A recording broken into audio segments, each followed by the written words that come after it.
Mesdames, Messieurs, bonsoir et bienvenue dans ce journal que nous démarrons par ce communiqué à l'occasion du voyage officiel en République islamique de Mauritanie de son Excellence M. Ibrahim Boubacar Keïta, président de la République. Le protocole de la République invite à l'aéroport international de Bamako-Sénou le vendredi 10 janvier 2014 les membres de la délégation présidentielle. À 7 heures, les membres des corps constitués désignés. À 8 heures, le décollage de l'avion présidentiel est prévu pour 8h30 et par la même occasion, l'ambassadeur du Mali à Nouakchott invite l'ensemble des ressortissants maliens à Nouakchott et à Nouadhibou à réserver un accueil chaleureux au président Ibrahim Boubacar Keïta. Le Fonds monétaire international s'engage donc à soutenir les réformes économiques des autorités maliennes et cela afin de permettre à notre pays d'accroître son indice de développement. C'est l'annonce faite par la patronne du FMI reçue en audience tout à l'heure, il y a quelques instants donc, par le président de la République. Christine Lagarde a été interrogée par Mohamed Diarra à sa sortie d'audience. Le reportage dans quelques instants. Donc, journée chargée, je vous l'annonçais, pour la directrice générale du FMI en visite au Mali. Au Conseil économique, social et culturel cet après-midi, Christine Lagarde a rappelé l'impérieuse nécessité pour notre pays de développer ses différentes potentialités. Pour ce faire, elle a rappelé que le Mali peut compter sur l'intuition qu'elle dirige. La directrice du FMI a aussi salué et encouragé l'engagement du président de la République, Ibrahim Boubacar Keïta, à lutter contre la corruption. Amadou Sankari. Selon le chef du gouvernement, le FMI est resté aux côtés de notre pays, même aux périodes les plus dures de la crise, ce qui a facilité, selon lui, le retour de la plupart des partenaires du Mali. Ajoutez à cela les efforts du gouvernement, vous aurez les ingrédients de la croissance que connaît notre pays, une croissance estimée à environ 5,1%. Pour sa part, la directrice du Fonds monétaire international a promis de défendre les intérêts du Mali en encourageant les programmes en cours en vue d'une sortie de crise acceptable. Christine Lagarde a également encouragé le gouvernement à poursuivre ses efforts de redressement et de lutte contre la corruption, sans oublier la réduction continue des subventions de l'État à certains secteurs. Il ne faut pas me stresser.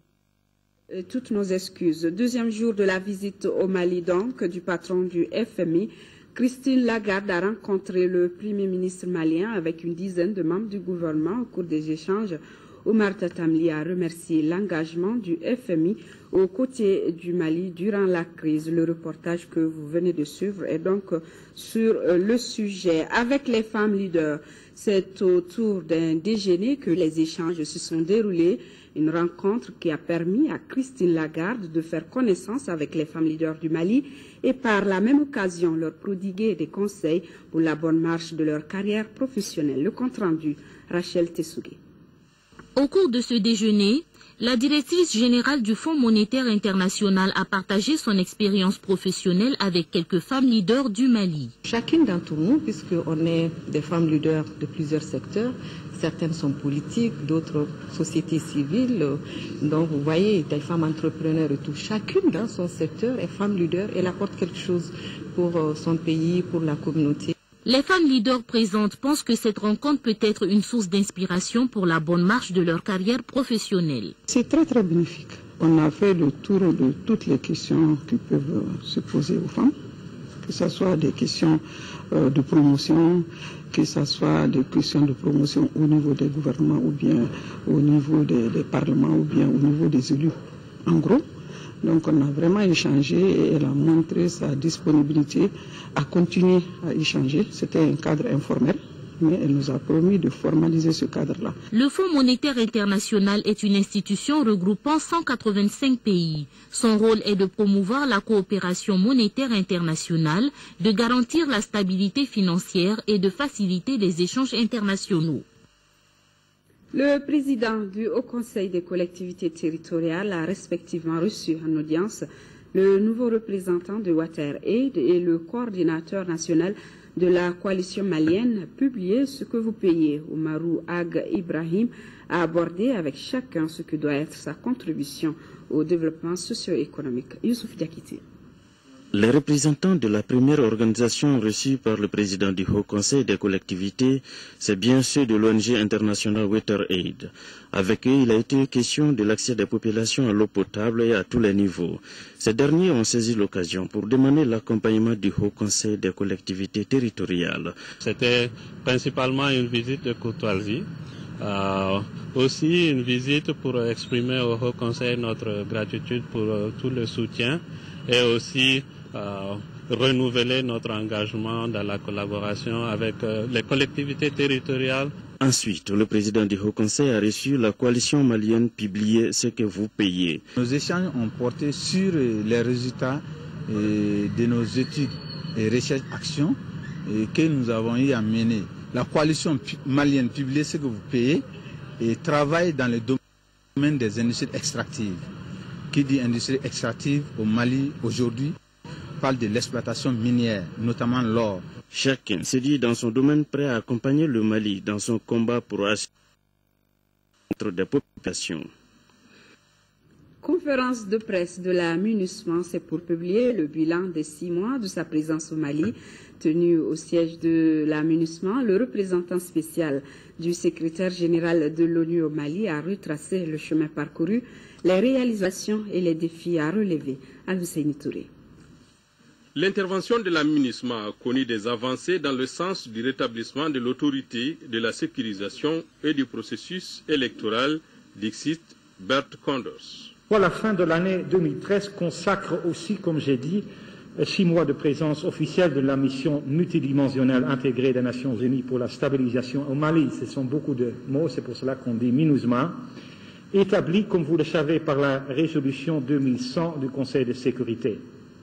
Depuis cette date, le Mali a fait des avancées importantes dans le processus de stabilisation et de rétablissement de l'ordre constitutionnel. Le mandat de la MINUSMA a bénéficié d'un consensus large de la communauté internationale. Aussi, son application repose sur 4 éléments, à savoir la sécurité, la promotion du dialogue, la restauration de l'autorité de l'État malien et les actions de développement. En général, on peut dire que la situation sécuritaire est nettement améliorée sur l'étendue du territoire.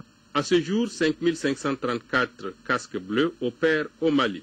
Ils attendent de voir leur nombre augmenter considérablement. Les promesses de certains pays africains et de la Chine y contribueront sans doute.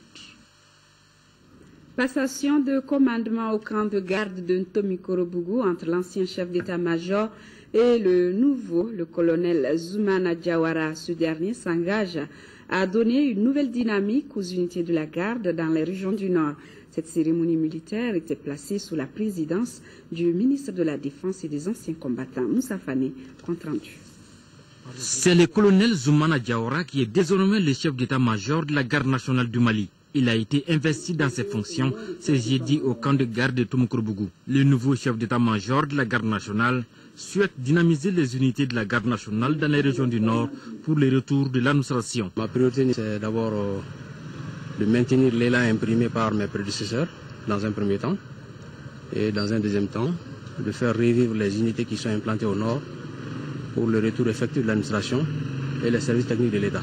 Le ministre de la Défense et des anciens combattants a invité le nouveau chef d'état-major de la garde nationale à une gestion rigoureuse et équitable des ressources humaines. C'est une cérémonie d'autant plus significative pour nous qu'elle se situe à peu près à une semaine de la commémoration du 20 janvier, qui va être la première commémoration de la fête de l'armée après l'occupation des 2 tiers de notre territoire. Ce qu'on attend de lui, c'est d'abord de bien gérer, comme le stipulent les textes, de commander aux hommes conformément au règlement, pour le bien du service et dans l'accomplissement correct de leur mission, et d'avoir une gestion rigoureuse, équitable et transparente des ressources humaines qui lui sont confiées, de manière à ce que le moral de la troupe soit toujours au niveau requis. Cette cérémonie de passation a été également marquée par la revue des troupes et le défilé des forces armées et de sécurité.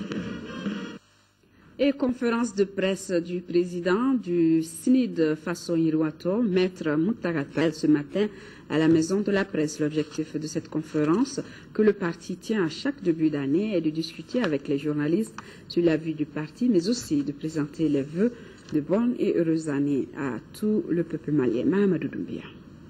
Chaque début d'année, le CENID Faso Iriwaton anime une conférence de presse pour présenter ses vœux de bonheur et de prospérité et discuter avec les journalistes sur la vie du parti, celle de la nation et les relations entre le CENID Faso Iriwaton et la presse. Au cours de cette conférence, Maître Muntagatal a parlé de la situation sociopolitique et sécuritaire du Mali, la liberté de la presse, les violences perpétrées contre certains journalistes, le retour de la paix et le déclenchement de la stabilité dans notre pays. Ceux qui sont morts ont triomphé par leur bravoure. Nous devrons triompher par le travail. Pour plus de bonheur pour tous, pour plus de justice pour tous, pour plus d'éducation pour tous, pour plus de santé pour tous et enfin pour plus d'emploi pour tous. Les citoyens maliens de 2014 devront voir l'institution judiciaire progresser vers plus d'équité, sinon d'égalité. Le président du CENID Faso Iriwaton a aussi rendu un hommage mérité aux vaillants soldats nationaux ou des pays amis morts au front lors de l'occupation de notre pays par des terroristes et des narcotrafiquants.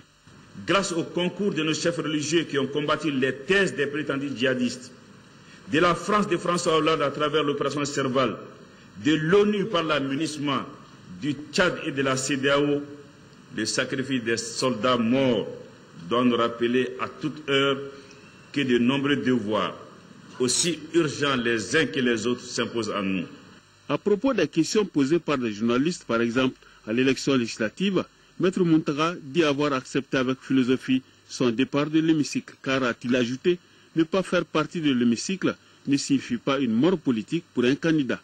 La vie continue. En ce moment, il faut pouvoir l'expliquer. Le 9 janvier 2013, les forces armées maliennes sur la première ligne à Konna ont livré une bataille rude pour freiner l'avancée des djihadistes. Un an après, les acteurs de ces événements nous font ici le récit des 48 heures de résistance avant l'arrivée de Serval. Mariam Sagara. 9 janvier 2012, l'an 1 de la bataille de Konna. Ce jour-là, l'armée malienne a été mise à rude épreuve. C'était une armée ébranlée et fatiguée qui faisait face aux assauts de l'international djihadiste. C'est à partir de la perte des régions nord que Sévaré est devenu une plateforme de regroupement pour les forces armées maliennes. Et l'esprit, c'était de reconstituer les forces à ce niveau et de l'autre côté, sur le fuseau ouest, au niveau de Djabali, afin de pouvoir remonter pour la reconquête de ces régions perdues. Malgré les échecs dans les 3 régions du pays, le commandant des forces opérationnelles s'est choisi une ligne infranchissable par l'ennemi avec ses moyens quasi inexistants. Et la montée en puissance était effective, bien vrai que les moyens nous parvenaient de façon très parcellaire et à un rythme suffisamment réduit à cause des ressources de l'État bien entendu, mais beaucoup d'efforts ont été faits. Il y a eu des entraînements au niveau de Sévaré, des formations au niveau de Sévaré, au niveau de Sofara, au niveau de Banyangara même, et au niveau de Konna. Il y a eu beaucoup d'efforts qui ont été faits, il y a eu des tranchées qui ont été creusées à certains endroits à Konna, et l'organisation des forces sur Konna était très avancée en réalité. Donc avec le peu qu'on avait, on pouvait faire quelque chose et c'est quelque chose que nous avons fait. La plateforme de Sévaré qui bloquait les issues à l'avancée de l'ennemi était composée de soldats qui avaient à cœur de se battre sur le feu les mains nues pour freiner la route aux djihadistes. Un général allemand, von Kluck, qui commentait la bataille de la Marne de 1914, il disait ceci en substance, que des hommes se fassent tuer à la guerre, cela est une chose bien connue et escomptée dans tous les plans de bataille.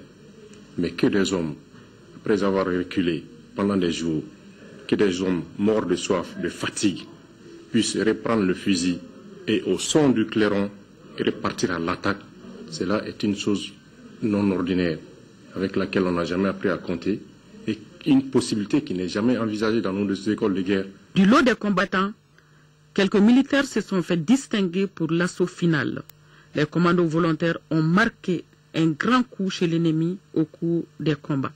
C'est un groupe de militaires de tout grade et de toutes armes confondues qui n'avaient qu'un seul point focal, un seul point commun, une caractéristique commune, la volonté de se battre pour la patrie. Les chefs à Sévaré étaient conscients du danger qui les menaçait. Cela n'a jamais arrêté leur ambition de remonter en puissance. On avait une idée de la capacité de cet ennemi. On ne donnera pas de chiffres, mais c'était des effectifs et des moyens nettement supérieur à ce qui s'est trouvé à Kona et à Bandiagara. Nous le savions bien entendu, mais ce n'était pas une raison également d'abandonner.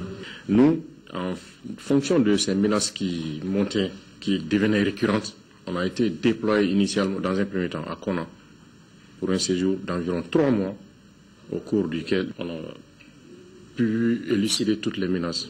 On faisait des patrouilles à l'avant de nos dispositifs à environ 50-60 km pour montrer à l'ennemi que nous aussi on est là, marquer notre présence. On a été relevé le 29 décembre 2012 et le 9 janvier 2013, soit environ.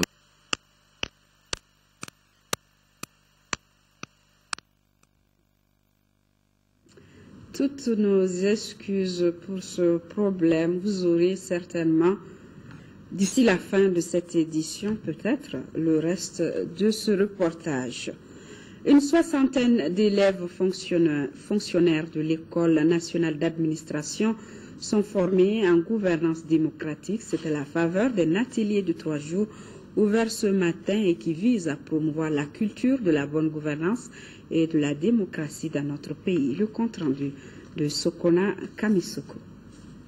L'École nationale d'administration et l'ambassade de France ensemble pour promouvoir la bonne gouvernance et la démocratie au Mali.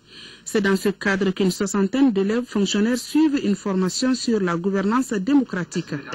La rencontre aborde également d'autres thèmes tels que la relance économique, l'accès aux services sociaux de base et la réconciliation nationale. Le souhait de la réflexion sur la refondation de l'État, sur la gouvernance démocratique, sur la redevabilité, sur le contrôle citoyen, tous ces thèmes qui sont portés au plus haut niveau aujourd'hui, au niveau de l'État, sont ceux sur lesquels aussi les partenaires techniques et financiers doivent pouvoir apporter leur contribution. Ça rentre dans ce qui doit être fait au niveau de la fonction publique, de pouvoir intégrer aussi toutes les problématiques liées à discussions sur les grands thèmes de société. Votre présence à nos côtés de manière pragmatique et efficiente pour l'émergence d'un leadership imbu des valeurs républicaines en capacité de relever les défis multiformes de cette période post-crise. La rencontre dure 3 jours. Elle s'inscrit dans le cadre de la mise en œuvre du projet de renforcement de la gouvernance démocratique au Mali.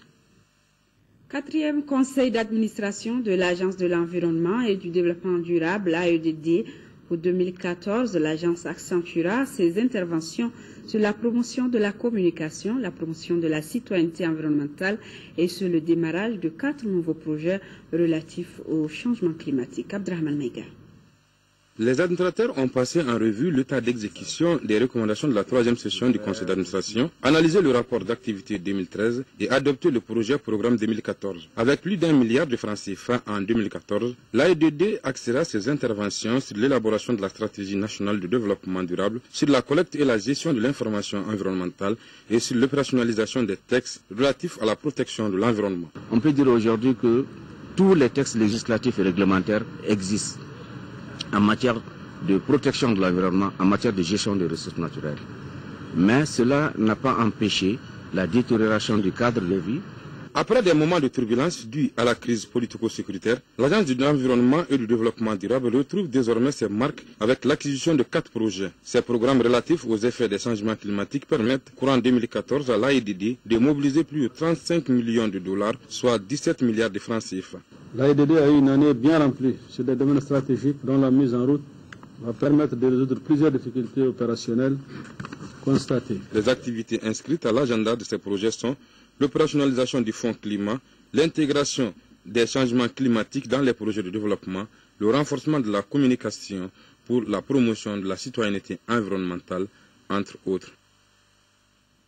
11e conseil d'administration du Centre de recherche, d'études et de documentation pour la survie de l'enfant, CREDOS, au centre des préoccupations de cette session, la réduction de la mortalité infanto-juvénile. Moïse Traoré.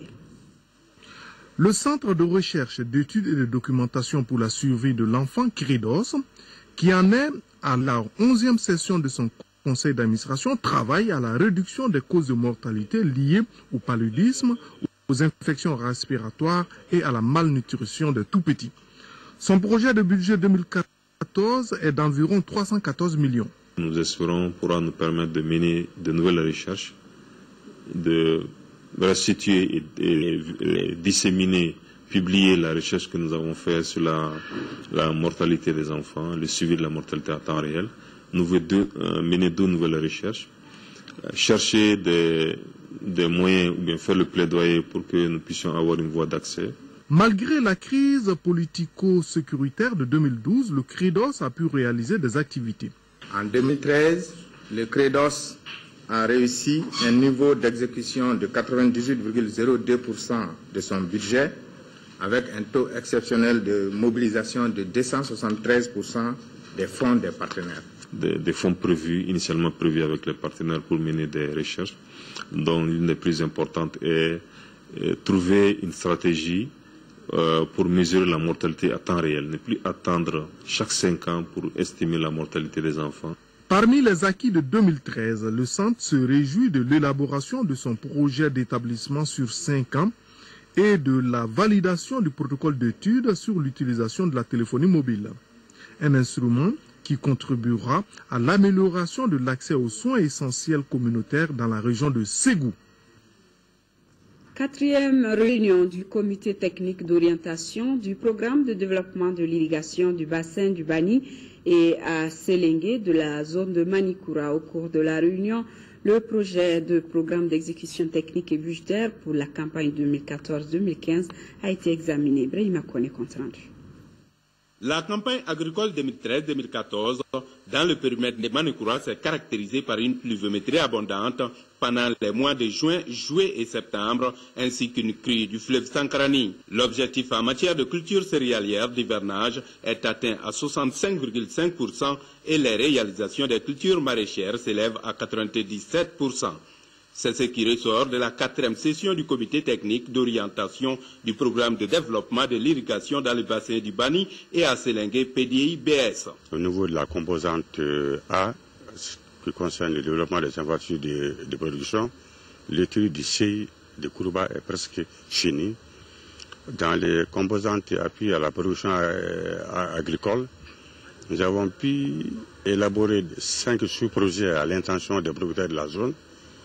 Ce sont des sous-projets qui doivent être soumis au financement du PAPAM. La 4e session du PDI-BS aura aussi permis d'examiner le projet de programme d'exécution technique et budgétaire pour la campagne 2014-2015. À cet effet, il est prévu d'injecter 4 milliards de francs CFA dans la réalisation de plusieurs actions pour rehausser le taux de productivité agricole. 4 milliards doivent être mobilisés. Dans la zone de Sélengué, il n'y a que la BAD qui intervient avec l'État malien. Et la barre pour à peu près 92% du financement. Et beaucoup d'activités ont été vraiment retenues pour le renforcement des capacités, pour la réalisation de certaines activités en matière de pêche et d'environnement. Cette session a été une occasion pour retracer la voie du renouveau de l'action agricole dans la zone de Manikura. Le PDI-BS est sous tutelle de l'Office de développement rural de Sélengué-Odérès.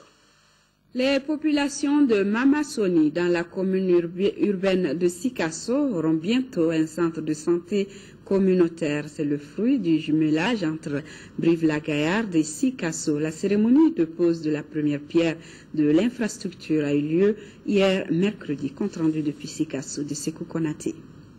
L'infrastructure sanitaire qui sortira bientôt de terre, objet de la présente cérémonie, sera bâtie sur une superficie de 2500 mètres carrés. Elle comprendra une maternité, un dispensaire, une pharmacie et un hangar pour la CPN. Le tout pour un coût total de 50 millions de francs CFA, financé par Brive-la-Gaillarde, ville jumelle de Sikasso. Depuis sa création, l'association a entrepris plusieurs activités, notamment l'étude de faisabilité du CESCOM, la mobilisation des fonds de 1 300 000 francs CFA. Pour les amis de Sikasso, ce geste vient renforcer les liens d'amitié et allonger la chaîne de réalisation dans le cadre d'un jumelage de plus de 30 ans. C'est une action que nous voulons exemplaire à Mamasoni, comme elle l'a été à Mankourani, comme elle a été à Wayarma, comme elle est dans les autres CESCOM. Et je suis certain que ce n'est pas la dernière réalisation à Sikasso, c'est une page qui se tourne, mais le livre n'est pas fermé de l'amitié indéfectible que nous avons depuis 32 ans avec votre commune. 15 439 âmes seront couvertes par cette structure sanitaire de premier niveau. Et les autorités communales de louer l'amitié brève Sikasso. Il est un devoir de saisir ce moment solennel pour remercier cette amitié qui a sévi entre nous, mais aussi à dire bravo à cette association humanitaire volontariste. Du Balafon au Yabara, l'ambiance était au sommet en attendant ce CESCOM dans 3 mois. Je vous l'annonçais en début de journal, le Fonds monétaire international s'engage à soutenir les réformes économiques des autorités maliennes, cela afin de permettre au Mali d'accroître son indice de développement. C'est la patronne de l'institution qui l'a annoncé au cours d'une audience que le président de la République lui a accordée. Christine Lagarde est au micro de Mohamed Diarra. Nous avons eu l'occasion de faire le point sur la situation économique, sur les réformes, sur l'avancement de l'ensemble des projets extrêmement ambitieux et courageux du président et du Premier ministre et de son gouvernement. Et le FMI apporte tout son soutien à ce mouvement de réforme et à l'amélioration qu'il apportera à l'économie du Mali. Au Conseil économique, social et culturel cet après-midi, Christine Lagarde a rappelé l'impérieuse nécessité pour notre pays de développer ses différentes potentialités. Pour ce faire, elle a rappelé que le Mali peut compter sur son institution. La directrice générale du FMI a aussi salué et encouragé l'engagement du président de la République à lutter contre la corruption. Amadou Sankari. Véritable creuset de la société civile, le Conseil économique, social et culturel est un haut lieu qui regroupe également tous les segments de l'économie de notre pays. Et ce n'est pas par hasard que la directrice générale du FMI a choisi cette institution pour s'exprimer. C'est avec un plaisir non dissimulé que je viens m'exprimer devant votre Assemblée. Je pense qu'une Assemblée telle que la vôtre, en raison de sa pluralité de vues, en raison de sa pluridisciplinarité de formation, d'origine, de métier, en raison de la tolérance qui bien souvent anime vos débats, eh bien, une institution de ce type est le mieux à même à la fois d'entendre tous les points de vue et de communiquer les siens dans le respect des vues de l'autre. Aujourd'hui, le Mali a besoin de cette institution pour une véritable relance de son économie après une crise politico-sécuritaire qu'il vient de traverser. Ce qui nous réunit ici, c'est la force d'un idéal de développement, faisant des pays les maillons d'une même chaîne de solidarité et de complémentarité agissante. J'espère entendre de vous les éléments de réponse multiples à une même question. Comment rendre vos conseils et votre aide plus adaptés aux réalités? Pour la patronne du FMI, l'enjeu consiste aujourd'hui à renforcer les fondamentaux économiques pour accélérer la croissance et la création d'emplois. Pour ce faire, elle propose une panoplie d'actions. Pour mettre à profit ce potentiel de confiance, de croissance, dont vous avez vous-même évoqué les mérites, eh bien, il faudra donner aux jeunes Maliens l'éducation, afin qu'ils puissent accéder à la fois aux métiers qui seront disponibles, qu'ils puissent réaliser les besoins. Pour réussir tout cela, il faut absolument lutter contre la corruption. Et sur la question, elle salue les initiatives en cours. L'engagement du président Keïta, auquel je rends hommage à cet égard, à faire de la lutte contre la corruption son cheval de bataille, a recueilli un vaste soutien populaire. Au cours de cette rencontre, il a été également question de l'assiette fiscale dans notre pays. Si on veut augmenter la pression fiscale, en réalité, il y a des options différentes. On peut élargir l'assiette, on peut mieux cerner aussi les opérations existantes, ce qui, je pense, dans notre cas, risque avoir notre faveur. Dans la mesure où nous pensons qu'il y a différents dispositifs que nous devons mettre en place pour pouvoir justifier que chacun paye l'impôt qu'il doit. Et là, on en arrive à la question du civisme fiscal. Madame la directrice générale, je voudrais me tourner vers vous pour exprimer 2 doléances. La première serait de vous demander de bien vouloir revenir nous voir dans quelques mois lorsque le Mali nouveau aura repris son envol et mesurer avec nous ce que le génie de son peuple travailleur et courageux aura produit. La seconde serait de bien vouloir trouver ici notre différente gratitude pour avoir, avec notre gouvernement, accepté la tenue de la présente rencontre au Conseil économique, social et culturel. Monsieur le Président, des doléances comme celle que vous venez d'exprimer, j'en accepte tous les jours. En 24 heures de visite, Christine Lagarde a fait des efforts remarquables. Bolokoni Kele Tebeletan. 72 heures de visite, je rappelle Amadou Sankaré. En 4e région, la fondation Cheikh Mansour Aïdara vient de faire des dons composés de 2 corbillards et de vivres à la ville de Ségou. Leur valeur est estimée à environ 30 millions de nos francs. Kandesila.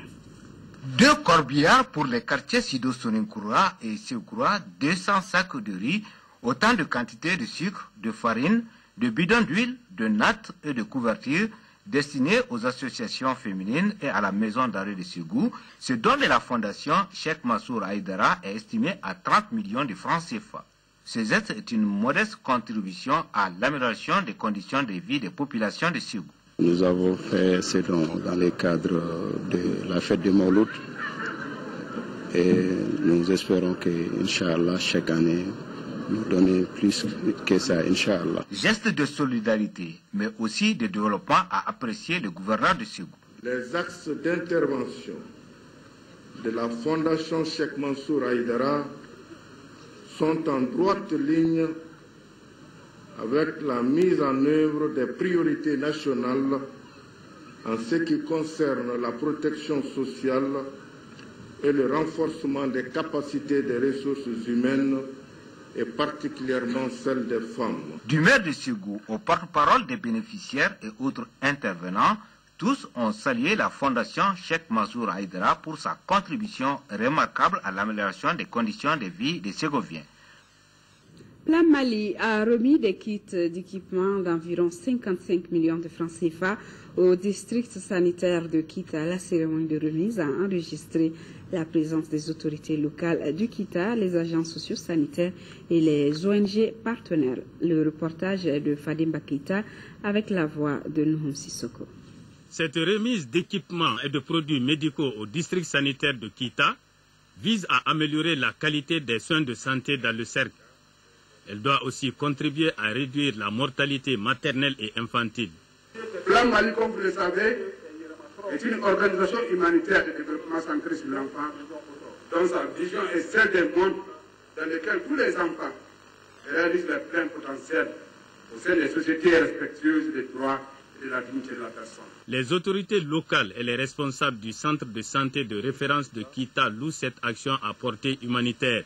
Ce jour est un jour mémorable pour les agents du CCRF de Kita, car nous bénéficierons d'un important lot de matériel. Nous profitons de l'occasion pour aborder notre problème de logistique, notamment les ambulances, qui constituent un maillon important dans le système de référence évacuation.